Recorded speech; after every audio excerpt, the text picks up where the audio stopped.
Olá pessoal, vamos agora resolver a questão 133 da parte de linguagens do Enem de 2009, prova amarela. Pediria para vocês que não acompanharam a questão 132 para voltar no vídeo dela e dar uma olhada, porque foi lá que eu li o texto e interpretei, e inclusive cheguei a sublinhar algumas palavras importantes para a compreensão do que está acontecendo.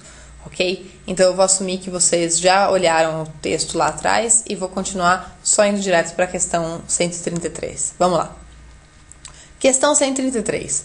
Na novela Um Copo de Cólera, o autor lança mão de recursos estilísticos e expressivos típicos da literatura produzida na década de 70 do século passado no Brasil, que, nas palavras do crítico Antônio Cândido, aliam vanguarda estética e amargura política. Com relação à temática abordada e à concepção narrativa da novela, o texto 1. Então, só para situar vocês rapidinho de novo, o texto 1 é um fragmento da novela e o texto 2 é esse comentário pequeno sobre a obra, ok? Então, vamos para as alternativas da questão. Texto 1. É escrito em terceira pessoa, com narrador onisciente representando a disputa entre um homem e uma mulher em linguagem sóbria condizente com a seriedade da temática político-social do período da ditadura militar.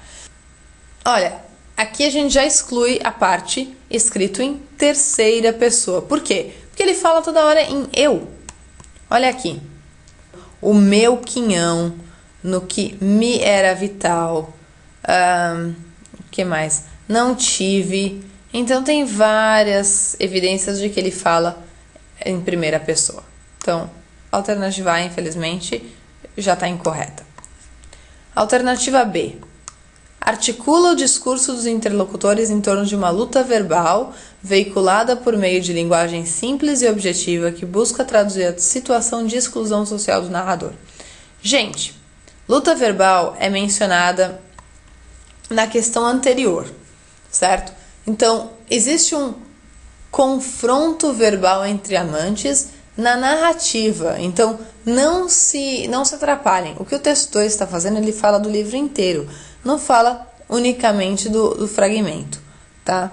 E aqui ele está perguntando do texto 1, ele quer saber só do fragmento. Então, essa parte de luta verbal a gente não vê. A outra coisa que é um pouco problemática aqui, quando ele fala linguagem simples e objetiva. Vamos lá de novo no texto. Olha aqui. Só exigindo deste bem comum piedosamente o meu quinhão.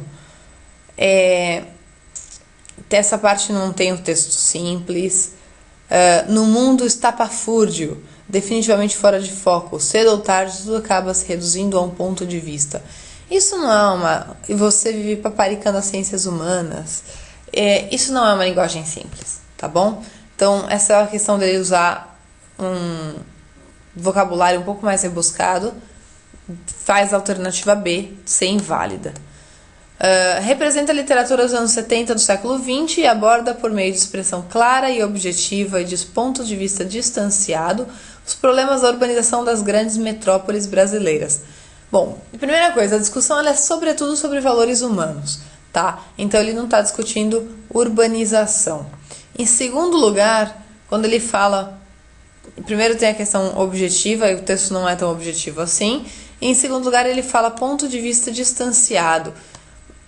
Poxa, se você tem o narrador falando em primeira pessoa, você não pode ter um ponto de vista distanciado, certo? Então, essa alternativa está incorreta, porque ele não fala de urbanização, fala de valores humanos e não é um ponto de vista distanciado, é um ponto de vista bem próximo, porque o próprio narrador é personagem. Alternativa D. Evidencia uma crítica à sociedade em que vivem os personagens por meio de fluxo verbal contínuo de tom agressivo. Bom, alternativa D, vamos lá. Então, a primeira parte aqui evidencia uma crítica à sociedade em que vivem os personagens. Isso é fato, ele está criticando a perda dos valores humanos, tá? Ou o fato de que eles já não são tão correntes na sociedade nos dias de hoje. Por meio de fluxo verbal contínuo de tom agressivo. Olha, ele tem uma linguagem agressiva, de fato. Agora, só o que eu quero clarificar é que eu disse lá em cima que não existia uma luta verbal, certo? E aqui eu tô falando que tem um fluxo verbal agressivo. Qual que é a diferença? Aqui em cima ele falava que os interlocutores estavam em torno de uma luta verbal. Então é como se tivesse um falando e o outro respondendo. Aqui é só um fluxo verbal contínuo de tom agressivo. Sim, porque no fim das contas é praticamente um monólogo. E o monólogo é um fluxo verbal contínuo. Então a única diferença é que aqui em cima ele queria dizer interlocutores em torno de uma luta verbal seria um diálogo, e aqui fluxo verbal contínuo de tom agressivo é um monólogo. Então a alternativa D é uma forte candidata. Vamos só terminar e eliminar a alternativa E e a gente volta. O que tem a alternativa E? Traduz em linguagem subjetiva e intimista, a partir do ponto de vista interno, os dramas psicológicos da mulher moderna, às voltas com a questão da priorização do trabalho em detrimento da vida familiar e amorosa. Gente, ele não está falando da mulher, ele está falando dos valores em geral.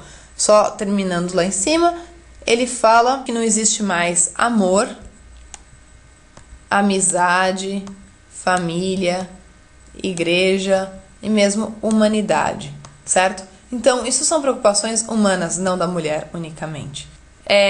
Então, não tem a mulher moderna e não tem questões de trabalho versus vida familiar e amorosa. Esse tema não é discutido. Então, a alternativa E está incorreta. E aí a gente terminou de eliminar todas as possibilidades que teriam. E a alternativa D, finalmente, é a resposta para a questão 133. Pessoal, muito obrigada e até a próxima questão. Tchau, tchau!